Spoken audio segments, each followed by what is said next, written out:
제가 현대기아랑 비교할 수밖에 없는데요. 지금 이 서스펜션 세팅은 무척 소프트한 편이거든요. 그래도 스티어링 휠 감각이 살아있거든요. 근데 이렇게 할 수 있는데, 그죠? 약간의 재미를 느끼게 하면 사실은 브랜드 충성도랄까 매력이랄까 이런 것들이 수직 상승한단 말이에요. 제가 지금 시승하고 있는 이 차의 가격이 무려 1,400만 원이나 인하가 됐습니다. 그래서 상위 트림은 4,190만 원이고요. 엔트리 트림은 3,890만 원이에요. 제가 지금 시승하고 있는 이 차는요, 푸조 E208 GT 라인입니다. 보조금까지 더하면 거의 3천만 원대 중후반에 살 수 있는 프랑스 소형 전기차가 된 겁니다. 저는 사실은 푸조가 한국에서 되게 좀 안타까운 브랜드라고 생각하는데요. 뭐 객관적으로 보면 그렇게 많이 팔리는 브랜드가 아니기 때문입니다. 하지만 아마 자동차 기자들한테 물어보면 푸조 싫어하는 사람 없을걸요. 이 가격에 이 재미를 느낄 수 있는 브랜드가 사실은 그렇게 많지 않습니다. 푸조는 기본적으로 운전이 되게 재밌고 하체 세팅이 기가 막힌 브랜드예요. 그래서 프랑스 차라서 포기하면 안 되는 것들을 꽉 쥐고 있는 그런 브랜드이기도 합니다. 그 중에 또 하나가 바로 엣지라고 할 수 있겠죠. 보통 뭐 프렌치 감성이라고 우리가 했을 때 막연하게 뭔가 멋진 파리지엔 같은 뭐 그런 걸 생각하기 쉽습니다만, 기본적으로 어떤 바탕 위에 어떤 고명을 얹어서 이게 엣지가 되는지 지금부터 또 설명을 좀 드릴 거고요. 일단 좀 익스테리어부터 살펴보고 싶은데요. 전기차로 들어오면서도 푸조의 특성은 그대로 이어져 있습니다. 가장 눈에 띄는 장점 중에 하나는 역시 디자인이에요. 이거 푸조 디자인 되게 잘했고, 사자 송곳니에서 영감을 받은 이 디자인 큐를 되게 좀 재치있고 꾸준하게 밀어붙이고 있습니다. 길거리에서 가끔 푸조를 만나면 뒤에서 이 송곳니가 번쩍번쩍 하는 걸 보실 수 있을 거예요. 생각보다 되게 멋있고요. 어색하지 않습니다. 브랜드 로고가 사자이기 때문에 사자의 송곳니를 디자인 큐 삼아서 뭔가 이렇게 디자인 언어로 살린다. 잔뜩 잘못 생각하면 뭔가 좀 너무 1차원적인 생각 아니야? 라고 의심할 수도 있겠습니다. 하지만 실제로 구현된 결과물을 보면 그렇지 않아요. 되게 예뻐요. 저도 좀 깜짝 놀랐어요. 기아가 호랑이 코 그릴 막 이런 거 얘기했었잖아요. 근데 사실 그런 거는 뭐 디자인의 완성도를 떠나서 어디가 호랑이 코야? 뭐 이렇게 질문을 하게 되거든요. 호랑이 코가 저렇게 생겼어? 뭐 이렇게 물어보게 되는데, 푸조의 이 송곳니는 그냥 송곳니예요. 뭐 어떻게 봐도 이제 물구나무 서서 봐도 송곳니입니다. 그래서 무척 직관적인 디자인을 잘 살린 패밀리 룩을 가지고 있고요. 푸조 E208에도 그대로 이어져 있습니다. 근데 이 풀 LED로 되어 있는 이 송곳니 디테일 하나에만 집중을 하면 제가 이 디자인이 예쁘다고 말하진 않았을 거예요. 송곳니의 곡률 있잖아요. 그게 이 차의 전체적인 형태를 빚어내고 있습니다. 그래서 앞에서 보면 보닛 윗부분부터 아랫부분까지가 송곳니처럼 이렇게 돼 있고요. 그리고 뒤에서 봐도 이렇게 송곳니처럼 돼 있어요. 그래서 이런 디자인 언어를 정말 작심하고 살렸구나, 되게 진지하구나 이 사람들이, 그런 생각을 하지 않을 수가 없습니다. 아무리 디자인 큐나 언어가 기본적으로 내 취향이 아니더라도 완성도에 대해서만큼은 인정을 해야 된다고 저는 생각하는 편인데요. 그래서 푸조의 이 패밀리 룩과 디자인의 전체적인 완성도는 무척 높은 상태입니다. 그리고 송곳니로 긁힌 것 같은 날카로운 선들을 또 많이 쓰고 있는데요. 그 역시 복잡하게 느껴지지 않고 잘 어울려요. 저는 푸조의 소형차 중에 제일 좋아하는 건 뭐 내연기관 308은 뭐 전 너무 좋아합니다만, 전기차로 넘어왔을 때는 이 208을 좋아했습니다. 도시에서 혼자 혹은 둘이서 타고 다니기 딱 좋은 사이즈에 너무 예쁘고 좋았거든요. 그랬는데 2008은 사실은 노매였어요. 하지만 실제로 보니까 또 그렇지 않네요. 아마 이걸 필요로 하는 분들도 많이 계실 겁니다. 여기서 이 차에 좀 아쉬운 점이 나오는데요. 이 차를 선택하려면 여러 가지 취향의 허들을 넘어야 됩니다. 3천만 원대 초중반, 보조금을 더해서 초중반에 살 수 있다고 해도 이 차의 용도는 정말 시티 커뮤터거든요. 50kWh 배터리를 쓰고요. 주행 가는 거리는 260km 정도 되고요. 최대 출력은 130마력 조금 넘고요. 최대 토크는 26.5kgm인가 그래요. 그러니까 전기차에 기대하는 토크라거나 시원하게 달려나가는 느낌, 이런 거는 없어요. 이 차에는 없습니다. 그래서 그런 걸 기대하는 분들은 일단 야, 뭐 전기차가 뭐 이래 라고 생각해서 걸으실 수 있고요. 그리고 작은 차를 싫어하시는 분들도 이 차를 선택하실 수는 없을 겁니다. 차가 최소한 투싼은 돼야지, 야 거거 엑선이야, 산타페는 돼야지, 이런 분들은 푸조의 숫자 2로 시작하는 차들은 그냥 제껴놓고 시작할 수밖에 없는 그런 라인업이기도 하죠.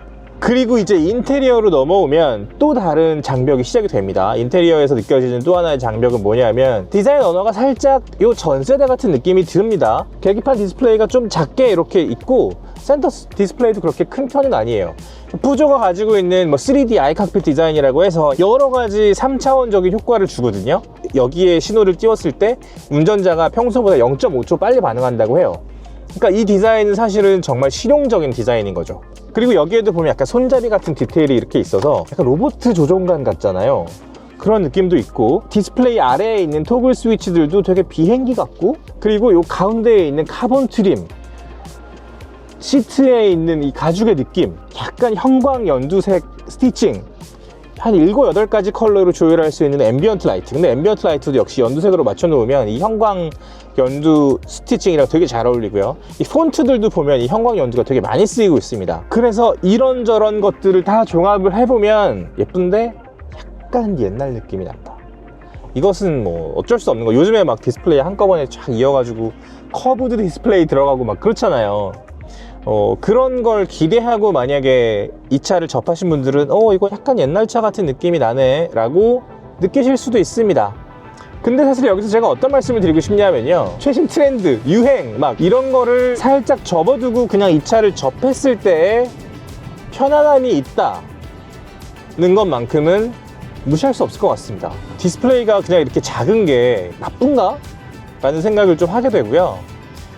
그냥 요 정도 디스플레이 괜찮아요. 저는 괜찮아요. 전 눈 시끄러운 거 되게 싫어하는 편이어서 그런 맥락에서는 이걸 마음에 들어 하는 분들이 계실 수 있다. 그리고 의외로 이런 쪽을 더 선호하실 수도 있겠다 라는 말씀을 드립니다. 이건 정말 뭐 개인의 취향이랄까요. 그런 맥락에서 이해할 수 있는 것 같고요. 하지만 제가 양보할 수 없는 아쉬움은 무선 카플레이가 안 된다는 겁니다. 무선 카플레이 안드로이드 오토가 안 돼서 이렇게 USB로 연결을 하면 미러링을 활용하실 수 있습니다. 뭐 이거 연결하는 게 그렇게 어려운 일은 아닙니다만, 저는 자동차 인포테인먼트가 카플레이나 안드로이드 오토만 되면 오케이 라고 생각하는 편이거든요. 그리고 스피커 좋으면 다른 거는 뭐 굳이 딱히 필요하지 않다, 그렇게 생각하는 편입니다. 그리고 디스플레이가 윗부분이 작은 반면에 푸조 특유의 작은 스티어링 휠은 이 차에 정말 양보할 수 없고 유일하고 다른 브랜드가 흉내낼 수 없는 장점입니다. 이 스티어링 휠을 저는 되게 좋아합니다. 아마 이거 좋아하시는 분들 많이 계실 거예요. 이 위에도 가 껴있고 아래도 가 껴있고 옆에도 살짝 각이 들어가 있어서 일단 잡고 돌리는 게 되게 편하고요. 살짝 아래쪽에 달려 있어서 이 조종하는 느낌이 무척 특별합니다. 특별하고 푸조의 스티어링 휠, 핸들링, 하체 감각을 느끼기에 너무 좋다. 그런 말씀을 좀 드리고 싶어요. 제가 현대기아랑 비교할 수밖에 없는데요. 지금 이 서스펜션 세팅은 무척 소프트한 편이거든요. 뭐 50kWh 배터리가 그렇게 무겁지 않다고 해도 기본적으로 배터리가 가지고 있는 무게가 있기 때문에 무게중심이 아래로 깔려 있고, 이 무게를 감당하기 위해서는 서스펜션을 말랑말랑하게 세팅할 수밖에 없었을 거예요. 내연기관 푸조에 비해서. 그래도 스티어링 휠 감각이 살아있거든요.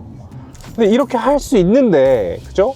약간의 재미를 느끼게 하면 사실은 브랜드 충성도랄까, 매력이랄까, 이런 것들이 수직 상승한단 말이에요.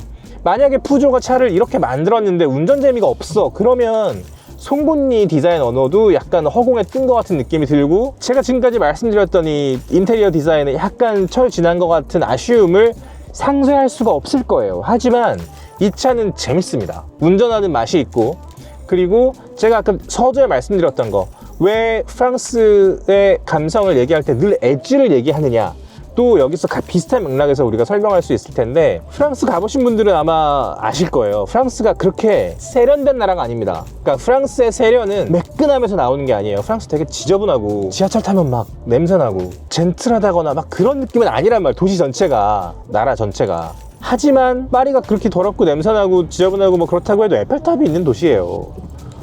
샹젤리제 거리가 있는 도시고, 몽마르트 언덕에 있는 도시고, 그 도시가 지금까지 쌓아온 역사와 예술과 인문학과 이런 교류와 꽃피웠던 그런 시대의 벨 에포크 같은, 이걸 누가 무시하겠어요. 그죠?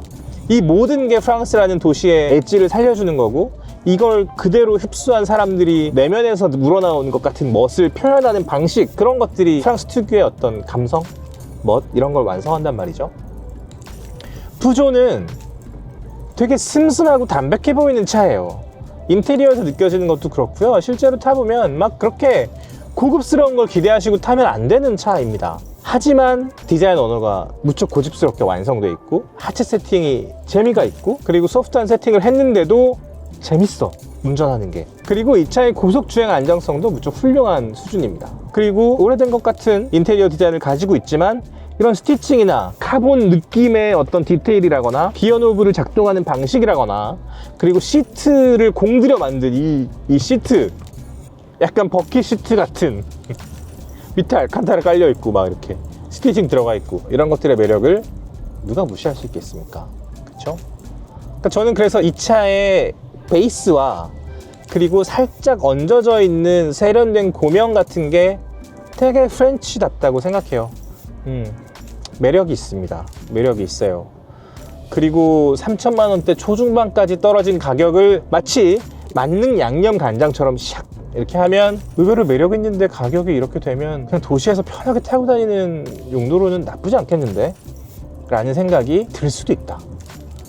만약에 그런 생각이 들었다면 전시장에 가보셔서 시승을 해보셨으면 좋겠다. 이런 말씀을 드리고 싶네요. 이렇게까지 뭔가 가격을 내렸을 때는 여러 가지 배경이 있었을 거예요. 전기차 판매가 지금 주춤하고 있고요. 그리고 특히 뭐 소형 전기차는 그렇고 EV3도 나오고 나중에 지프에서 어벤져도 나오고 전기차 라인업들이 점점 다양해지고 있는 이런 상황에서 가격 경쟁력을 좀 더 확보를 하면 역시 소비자들이 생각하는 첫 번째 장벽을 낮추는 효과가 있습니다. 주행 가는 거리 조금 아쉽죠. 이거 260km 정도로 나와 있는데 300 몇 킬로 넘어가는 캐스퍼 같은 거 비교해보면 그 역시 조금 아쉬움으로 남으실 수 있을 거예요. 그래서 제가 늘 말씀드리는 게 시승입니다. 그냥 마음 놓고 타는 게 좋아, 나는 편하게. 그렇다면 현대 기아를 사시는 게 늘 저는 좋다고 생각하고요. 워낙 패키징을 잘하는 회사예요. 그건 뭐 무시할 수 없고 하지만 내가 조금 운전 재미 좀 추구하고 싶고 약간 다른 디자인 같은 거 좀 즐기고 싶기도 해. 나랑 잘 어울리는 차 한번 찾아보고 싶어. 그렇다면 시간을 좀 두고 사냥하듯이 탐험하듯이 내가 이 여행지에서 찍은 사진이 어디에서 찍었을 때 가장 기억에 남을까를 되게 신중하게 고르는 마음으로 자동차를 골라보는 것은 되게 재미있는 시간이 되실 거예요. 푸조는 특히 그런 시장에 있는 차입니다. 몇 단계를 넘어서 선택할 수 있는 취향을 가지고 있는 차고요. 수입차 시장에서도 약간 메인스트림에서 살짝 벗어나 있는 브랜드이기 때문에 특성과 매력을 가지고 있다고 정리해 드릴 수 있을 것 같네요. 자, 오늘 푸조 E2008 시승하셨고요. 이 영상이 이 차에 대해서 뭔가 낯설게 생각하셨던 분들도 한번 이렇게 뜯어볼 수 있는 계기가 되었으면 저는 뭐 더 바랄 나위가 없겠습니다. 구독 버튼으로 저희를 응원해 주는 거 잊지 말아주시고요. 지금까지 시간이 소중한 우리를 위한 취향 공동체 더파크 정우성이었습니다. 감사합니다.